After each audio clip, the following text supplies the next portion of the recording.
Well, Mike, a 1-0 win against Hereford in pre-season. What a great end to the season. Yeah, good end to the pre-season sort of campaign. Basically, everything that we planned over the last couple of weeks was really good. Nice to see. I think it was 5 youth team lads we had on at the end there that was all playing for us. And some of them got a good 25 minutes, half an hour as well. So really pleased for them. Pleased for the club, and it's a good place to be at the moment.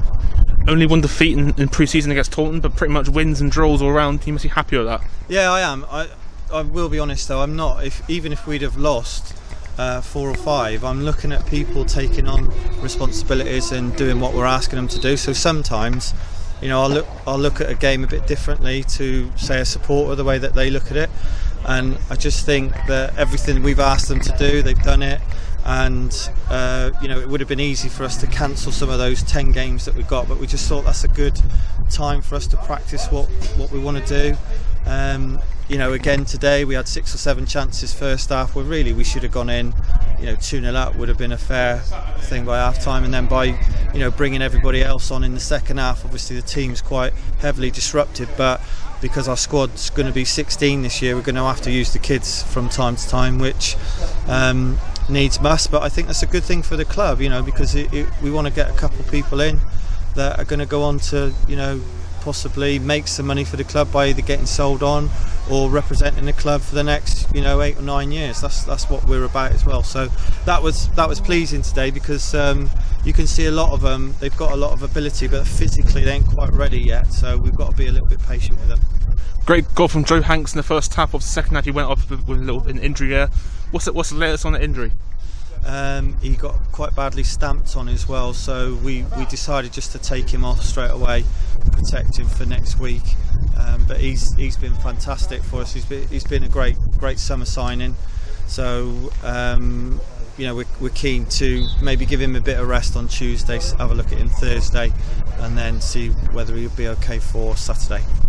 Obviously the 5 players you saved from the academy, obviously being a team today.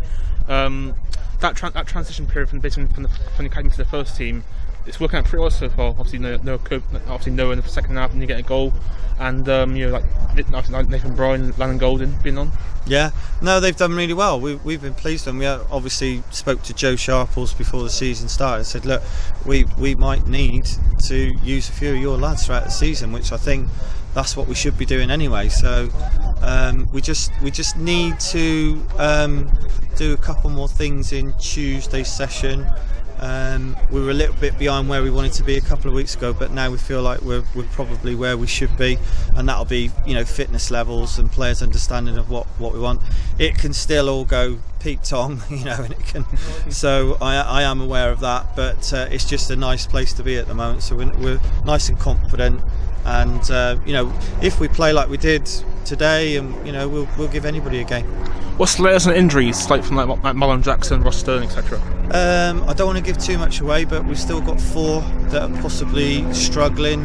We've got 2 of those that have got half a chance for next week, but we're going to have to make a decision whether the FA Cup is as important as what the league is, and we might not quite have them ready for Saturday, but then they might play Tuesday as well. So, but to be fair, the lads have been really good, and they're just cracking on with it, and they know that we haven't got a massive squad, so they know they're going to get some games.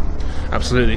So obviously next Saturday in the FA Cup against Poole Town, back here at the formerly Surbiton Stadium. What's your thoughts for the game next Saturday? Well, as long as if we're not going to have a crowd, and as long as we get some funding in from the FA or the Premier League or EFL, whoever it's going to be, then we're planning that it's going to be going ahead and that it will be played. I've got to say, all the lads can't wait for it as well. So, we're just looking forward to that actually starting. That's what we're all geared up to be. So we're ready. What's your message to all supporters? Obviously back home, obviously following on Twitter, YouTube, and all that. Obviously ahead of the start of National League season. Well, you've got to be patient with the COVID-19. I think if we can't have fans, then we can't have them in. But if the more important thing is this club is running and going and still solvent, and people have got a community club that they can come in and use, not just for football, but the new stand's been organised so that we can have some weddings and funerals and functions and that sort of thing. So once we get through this rocky stage, as it will be with a number of clubs, then I think we're all right. We've got good people at the helm. They've been fantastic to me and the coaching staff. Gary Organ said when we come in, good people, and we want to create a team and an atmosphere and an environment in this club that people are proud to support us. So it ain't just about winning, it's winning with a bit of style and going out there and doing your best. And we know we ain't going to win every week, but we're going to put on a good show, hopefully. Thank you, Mike. Cheers for that.